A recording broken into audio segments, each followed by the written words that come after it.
Welcome back. These are some of the seals that I wanted to show you. You can get them all as samples if you call the manufacturer, or maybe your hospital would have some. So I want to show you how we can use these to make a nice seal around the opening that you've cut in your barrier wafer. This one is one of my favorites, and this is my other favorite. I go back and forth between these two. When one starts to leak, I switch to the other. I don't know why they're leaking, so I switch and it fixes it. So I'll show you the ones that I don't love first. This is my least favorite. It's a paste. I am not able to get it in the right spot without making a mess. They've said that you can put it into a little syringe and then squirt it around the edge. I haven't been able to make that work, and you can see how dried up mine is now because I never use it. So that didn't work for me. It's super sticky too. I got it everywhere. Lots of people like it. I do not. Okay, this is the big cohesive. They come in these big, I've used some of it, these big circles. I think like an adult could use the whole thing, but if you want, you can cut some off and then it stretches and you can mold it to the size of your baby. And then obviously one of these would last a long time because you're only using a teensy bit. It's just it's a little bit more work, but it is very flat. So if you need something really, really flat, this is a good one. And then this is a cohesive slim. They also have the regular thickness. A little too thick for a baby, I think. But I would assume if it's the only thing that you can get your hands on, you could flatten it out. Okay, so there are two ways to use this. So what you can do, see it comes between the plastic. I used the one in this pack by cutting a wedge out right here and then squishing it together. So you would cut like here and here, because this is just entirely too big for a baby. And then make a teenier ring and press it on here. Okay, but my favorite way to do it is to use the whole ring and then cut it so it's just like a lot smaller.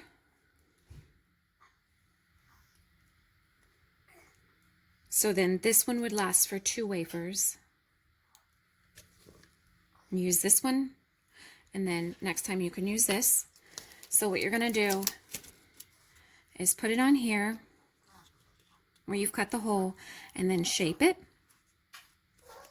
and squish it down. And I always make a volcano, so pull that through or push that through, and that forces everything into the bag. And then this makes a really nice waterproof seal for the baby. Oh, I wonder if I'm ever going to be able to get that off. Okay. So I'll use that one next time. Okay. Now my other favorite is the strip paste. So sometimes when you say paste, people think that you are talking about this one. This is also called paste, but this is strip paste. I think there are other brands, but this is the only one I've been able to get. So I think an adult maybe would like use the whole thing. We're just going to take some off. This usually lasts me 3 or 4 changes. So it should not be dried up or crispy. I got a whole box of them one time, then the sides were dried up and I couldn't use it. So what you'll do with this is roll it and then put it on the edge. And same with your other one. You're gonna like push it through to make a volcano. Now where your baby's scar is, you can put extra to kind of fill that in. So you don't have to use this liquidy one to fill in. You can use this one, but it does need to go all the way around. It's waterproof, and it's going to just make a nice waterproof barrier so that the bag sticks. So I think that this and the slim are two reasons why my barriers can stick for 4 days. I have had one stick for 6 days on accident. I should have changed it for. You should change it for so you can check your baby's skin and stoma. So that, yeah, see, they come off. It's hard to get them off because that stuff is so nice. This is the barrier I use. It's the ConvaTec little ones, and it's the two-piece that clicks. So those are some of the seals that you can use and get samples of and just see what you love, see what works best for your baby. See if you need a convex, if you can sort of mold it out of this. This one's really nice for that, to make it convex. All right, and leave anything in the comments that you think I forgot, or if you have any other great suggestions that I could use, I would appreciate it. Thank you.